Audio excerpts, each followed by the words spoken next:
Olá, estamos de volta com a sabatina com o promotor de justiça Francisco Lionstein.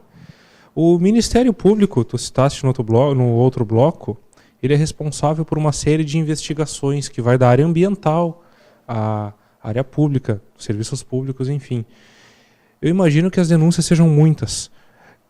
No caso, quando as denúncias são procedentes, e justamente para não congestionar o Ministério Público, como que elas são divididas? Existe uma equipe de investigação dentro do Ministério Público ou o Ministério Público também conta com a ajuda das polícias para tocar essas investigações? Sim, nós temos uma equipe dentro das promotorias de justiça.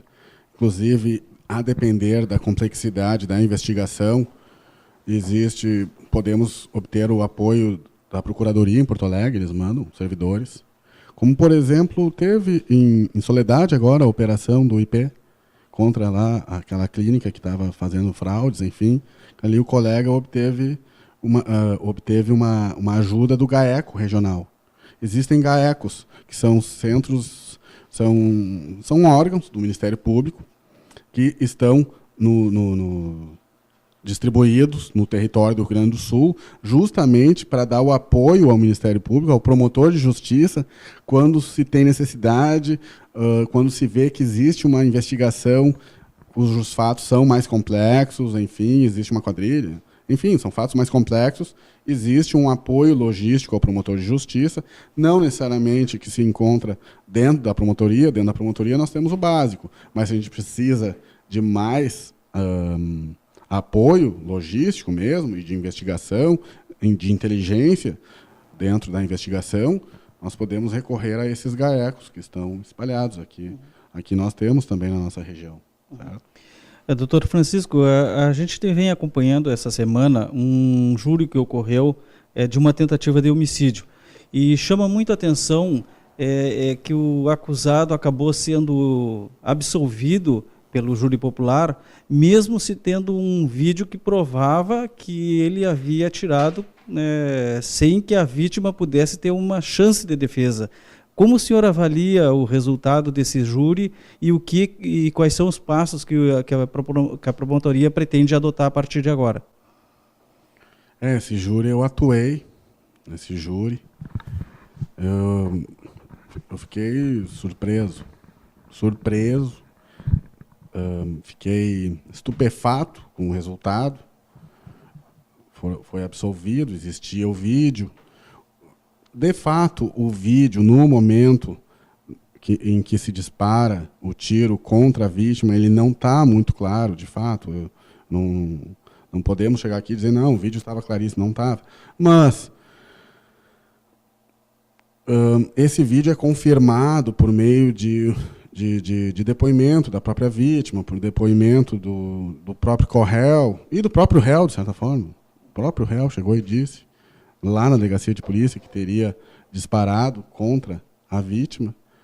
De fato, gera uma indignação, né, na comunidade, porque realmente me parece que foi feita uma injustiça nesse caso.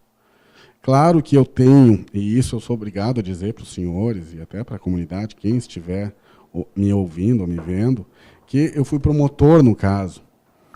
Eu tenho que ter a honradez e a hombridade de explicar que eu não posso me valer, o Ministério Público não pode se valer de um órgão de imprensa para tentar explicar o porquê que alguma coisa deu errado, porque eu sou parte interessada, eu atuei nisso. É como se eu estivesse tentando explicar para a comunidade que eu fiz a minha parte e os outros não fizeram.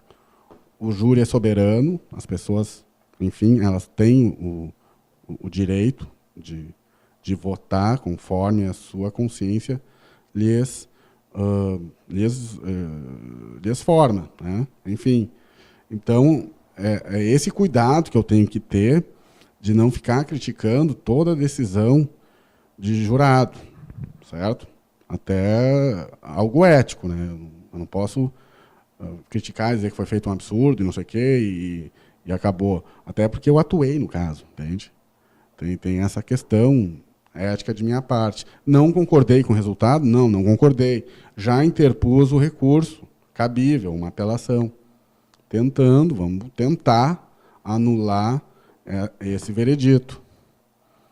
Vamos ver o que o Tribunal de Justiça vai julgar nessa apelação. É possível? É possível. É difícil, não é fácil. Isso é um ponto também que é importante a gente deixar bem claro. A Constituição Federal, ela estabelece que as decisões dos jurados, elas são decisões quase imutáveis. A palavra agora não me ocorre, mas enfim, soberanas. Ou seja, o que o jurado falou está dito. O mérito, difícil de mudar. Quase impossível perante a Constituição. Agora, existem limites também, porque não existem direitos absolutos. Certo? Qual é o limite da decisão do jurado? A decisão manifestamente contrária à prova nos autos. Se o Tribunal de Justiça entender que essa decisão foi manifestamente contrária à prova dos autos, vejam bem, não é só contrária à prova nos autos, é manifestamente contrária à prova nos autos, então o Tribunal de Justiça pode dar provimento à apelação do Ministério Público e determinar que seja novamente designada uma nova data para um novo plenário, um novo júri. Mas a regra é que o júri é soberano. Então eu tenho que, nas minhas razões, enfim, não sei se vai ser eu que vou fazer as razões de apelação, pode ser que seja o colega, nós vamos ter que, o Ministério Público vai ter que demonstrar que, de fato, houve um erro manifestamente contrário à prova nos autos. Eu acredito, mas eu sou parte. Eu estava lá, eu acusei, né? Até me indignei, enfim. Vamos ver o que um órgão imparcial, que é o Poder Judiciário, o Tribunal de Justiça, vai dizer. Né? É isso. O senhor, como promotor, imagino que já tenha atuado em muitos casos emblemáticos. Eu gostaria que o senhor relatasse a nós e à comunidade que nos assiste qual desses casos mais lhe marcou e por quê. Eu atuei em júris, eu sou promotor desde 2014, eu já atuei em uns 30 e poucos júris, 40. Teve vários, na verdade, todo júri, o promotor de justiça que gosta de fazer júri, todo júri ele é emblemático, porque é sempre um crime grave, sempre é alguém que morreu ou alguém que quase morreu. Né? Temos o valor da vida, é sempre o valor sempre debatido num júri. Então, eu diria que todos eles foram importantes, sim, na minha carreira como plenarista, como tribuno de júri. Esse último, dessa última semana, ainda estou com ele, né, na minha cabeça. A gente não é assim, a gente não esquece, né? Uhum. Ainda mais com esse resultado que me surpreendeu, que até agora eu ainda estou... Tá difícil eu ainda estou sob impacto. A gente fica sob impacto. Eu estudei o júri, eu vi, né? Enfim, né? A gente fica sob impacto. Já conversei com a vítima, com a família da vítima. Tentei explicar para eles talvez o inexplicável. É duro, né? A gente sempre se coloca... E esse é um problema, eu diria, que existe até no direito processual penal brasileiro. O réu, desde o início, está acompanhado pelo advogado. Desde o início. Lá, às vezes, no próprio flagrante já tem um advogado e tal. Ele já tem alguém técnico lhe dizendo o que ele tem que fazer. A vítima, não. A vítima, ela não tem lá um advogado com ela no dia do flagrante, não tem... É o promotor de justiça que vai conhecer a vítima, muitas vezes, no dia da audiência. E ainda há quem diga e há quem defenda que eu nem possa conversar com a vítima antes da audiência, porque isso traria prejuízo indevido para a defesa e tal. Então tem toda essa questão difícil para a acusação, mas faz parte do sistema. O direito brasileiro também não é muito diferente de outros sistemas. O senhor acredita que um resultado como esse possa acabar incentivando a violência e pessoas que tenham essa tendência a cometer esse tipo de crime possam achar que são imunes à justiça? Nossa, Deus queira que não, pelo amor de Deus. O que, na verdade, eu vim atuando em vários plenários do ano passado para cá, e a gente vem obtendo aí toda semana várias condenações, né, nos plenários, nos tribunais de júri aqui, no Tribunal do Júri de Dom Pedrito. Então, não existe imunidade para ninguém, né? O caso concreto, né, nesse caso, o que deixa, é um sentimento horrível, que ninguém gosta de sentir, muito menos eu, é de injustiça, né? Mas eu vou recorrer e tomara que a luz da justiça predomine nesse caso. Tomara. É isso que eu digo. Mas não existe imunidade e todos que foram réus em Dom Pedrito e me viram atuar lá, duvido que qualquer um deles queira estar lá de novo na frente deste promotor de justiça. Duvido. A violência no Brasil é um tema bastante debatido e não é por menos, afinal nós temos cerca de 60 mil homicídios por ano, isso conforme pesquisas feitas por institutos consagrados aqui no país. Mas dentro desse aspecto da violência, certamente o que mais marca é a violência contra a mulher. Dom Pedrito, o que dá para falar sobre violência contra a mulher? São muitos casos registrados, são casos violentos. O que o senhor pode nos dizer sobre isso? Dom Pedrito, como todo o Rio Grande do Sul, tem uma altíssima taxa de violência contra a mulher. Violência doméstica. Eu já vinha dizendo isso e tenho observado os números. Existem dados da Secretaria Estadual de Segurança Pública que denotam uma taxa alta, assim como em Dom Pedrito e outros municípios. Dom Pedrito, na verdade, do ponto de vista da violência, de crimes violentos, aí não digo os domésticos, mas crimes violentos como um todo, Dom Pedrito está bem. Dos municípios aqui da região, é o menos violento. Existe a taxa de crimes violentos por 1.000 habitantes. Então, homicídio culposo, homicídio doloso, atropelamento, sequestro e outros crimes violentos contra a pessoa, latrocínio. Nós temos uma taxa de 0,93. É uma taxa pequena. Bagé já está em 1,8. Santana do Livramento, 2,14, se não me falar a memória. Rosário do Sul, que é um município parecido, mesmo tamanho do nosso, está em 1,14, 1,10.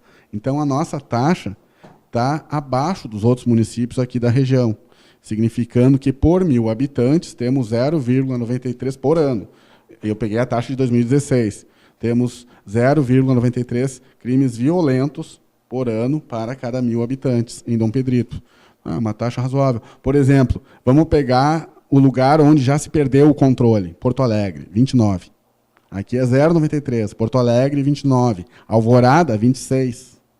Cachoeirinha, 27. Percebem a diferença? Aqui, 0,93. Mesmo num município que não é um município pequeno. Dom Pedrito não é pequeno. Estou falando de quantidade de população. 42.000 habitantes ou 40.000 habitantes já é médio para grande na realidade do Rio Grande do Sul. Essa é a verdade. Então, considerando que é um município médio para grande, nós temos a nossa taxa de violência de crimes violentos por 1.000 habitantes está dentro de um razoável. Uhum. Agora, crimes contra a mulher está em 4,40. Ou seja, 4 vezes mais do que os crimes violentos. Então, Dom Pedrito, em crimes contra as mulheres, não está tão bem. Tem que melhorar. E é uma realidade do Rio Grande do Sul, em outras comarcas que eu tive também, onde eu atuei, que infelizmente ainda existe, sim, vários delitos contra a mulher, contra a criança, contra idosos, dentro dos lares. São os delitos... São delitos difíceis de combater, são é a violência silenciosa, como se diz. Ela não acontece na rua, ela acontece dentro de casa. Né? E essa é uma violência que gera, assim, uma sociedade mais desigual, mais injusta. Não é por acaso que no Brasil existe o Estatuto da Criança e do Adolescente, existe o Estatuto do Idoso, existe a Lei Maria da Penha, existe a Lei de Proteção ao Deficiente Físico. É porque no Brasil essas camadas populares estão desguarnecidas, por isso a proteção legal. Nessa mesma linha da violência contra a mulher, Bagé já conta com uma delegacia especializada para esse tipo de crime. O senhor acredita que Dom Pedrito haveria necessidade de ter uma delegacia ou algo que protegesse essas mulheres, e há uma perspectiva para isso aqui? Sim, com certeza. A delegacia especializada em violência contra a mulher, ou mesmo contra a criança, porque são vítimas diferentes. Nós estamos falando de uma vítima, por exemplo, de uma criança com 5, 6, 7 anos de idade. É uma vítima mais complexa, mais difícil, mais sensível, mais vulnerável. A própria mulher também, em situação de vulnerabilidade, em violência física ou mesmo violência psicológica perante o seu companheiro, porque a lei da Maria da Penha, a lei 11.340 de 2006, ela coloca várias espécies de violência. Não é só a violência física. Tem a violência psicológica, a violência moral, violência física, a violência patrimonial, violência sexual. Normalmente, a violência doméstica, não só contra mulheres, mas contra idosos e contra crianças, ela vem num crescente. Então, no início, existe a violência moral.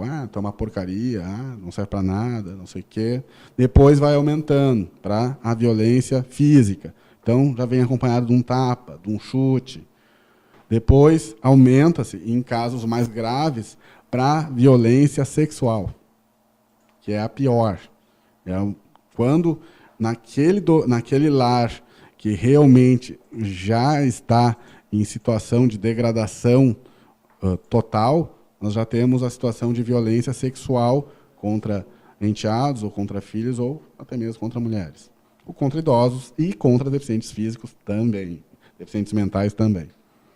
Estamos nos encaminhando para o final deste programa. Eu gostaria que o promotor desse uma mensagem final a quem nos assiste agora, sobre a sua atuação, mas também ao Ministério Público de Dom Pedrito. Sim, a mensagem que eu deixo é a seguinte: gostaria de lembrar a comunidade, e isso eu recebo com grande alegria e, enfim, grande satisfação, que vai ser criado por parte da OAB. Até a iniciativa da OAB criou uma sala rosa, vai ser inaugurada dia 18 de abril, às 10 da manhã, já confirmei presença. O doutor Alexandre também, que atua na 2ª Vara de Justiça de Dom Pedrito, já confirmou presença.